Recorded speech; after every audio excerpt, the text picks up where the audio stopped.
This is the worst film I have ever seen in my entire life. Whoa, wait. I'm not saying that. This review says that. So please like and subscribe. We can say Oppenheimer was one of the biggest movie ever made this year. It got 4.3 stars in Letterboxd, and when the movie isn't out yet, most of the people think it's going to be great because of the Christopher Nolan. I don't think I need to talk about how Christopher Nolan is the greatest director of our time. Honestly, it will be weird. If you click this video, you probably know who Christopher Nolan is, right? But I actually wonder what people who don't like Oppenheimer, not the real person by the way, think about this movie. This movie was too long, should have been 1 hour 30 minutes at most. I can't deny the fact that this movie is far too long for some of the audiences. But 1 hour 30 minutes? This is not some side character Marvel movie where all the reason of the filming is just show some characters cameo in the end, Or is it? Well, we all see it in the future when the Einstein movie drops.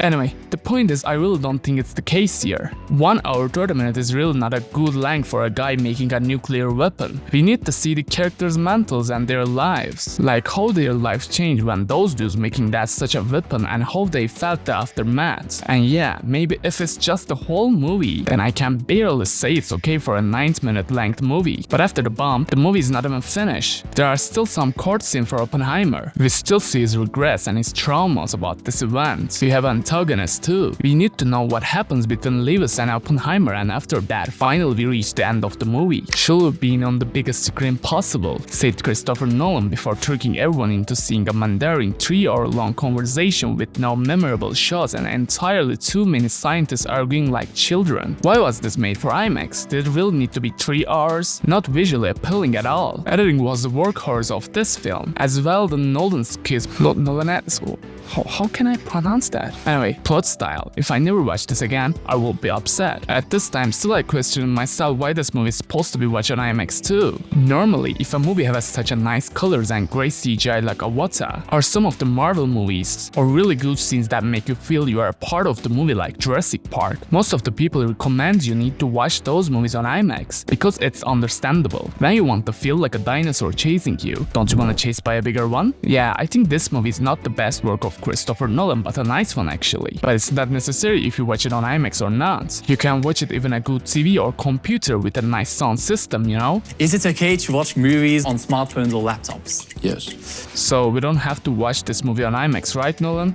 Right? I really wish they didn't keep cutting between the future and the past using 3 or 4 or 5 different points in time to cut. I honestly have no idea what the order of the most of the events are. I guess Nolan thinks he is close friends with his audiences after all that time. He started to make this with Memento and he showed the concept of what he does with his movies. He continued with The Prestige and here we are. It isn't a problem by the way, because the movies gives a little clue that which time you are currently watching. Sometimes it's a dialogue or sometimes Oppenheimer's looks, and sometimes black and white filters. But you guys still think it's really hard to follow what's happening on the screen. Maybe start to think about how much time you spend on TikTok. Poor cinematography and weaker post-production, terrible sound editing and even worse film editing, annoyingly non-stop rumbling soundtrack and mediocre direction. Wow, it's a little bit rough. I can accept the movie may be a little long and dialogue-based, so audiences get bored easily when watch it, but I don't think it has a poor cinematography. Nolan always tries to make something realistic, and with that reason, he used CGI in his film so mediocre. In this movie, he used really explosive for the bomb scenes and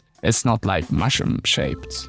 But cinematographically, the explosion scene was totally awesome for my opinion. It really makes me nervous when the countdown is started, and when the explosion happened, it gives me goosebumps very easily. Not enough Family Guy. Yeah, if there was a Family Guy or Subway Surfers clip, this movie gets more like from the short watchers like I said. Not a bad movie, just giving whole star for all the angry man Rewiev bombing Barbie. Dude, don't be like that. Okay, so far in this video, I trying to not mention Barbie, because when the year passed, if someone watched Oppenheimer and after that wants to watch this video, unlike other videos, they got only watch something about the movie. But those guys can shut the video at this point, because I decided to do it anyway. Yeah, Oppenheimer and Barbie release at the same day, and it makes a big event. Which side are you, Oppenheimer or Barbie? Most of the people watch those movies in the same day, and both of the movies boost themselves up with that. Normal people who watch only Barbie when the movie released watch Oppenheimer also, because they release same day. or opposite of the story. With that, Oppenheimer got more and more popularity and grossing on the cinema. I'm not saying the movie is not deserved, but it's the truth. I guess we can say this movie is highest grossing movie of Nolan. Yeah, besides Dark Knight, it really is. I'm not saying if the Barbie was better or not, but that thing is really scaring me. Don't hate people for liking Barbie or Oppenheimer. Those are movies, and when you just hate Oppenheimer because of you like Barbie, it's, just sad. Okay, we are finished dealing with that too. Let's read one more. Why couldn't they afford color for half the movie? Of course it's an artistic choice. Nowadays color's nothing that affordable. I mean, it would be really stupid if the color go off because of the length of the movie. Oh, wait a minute.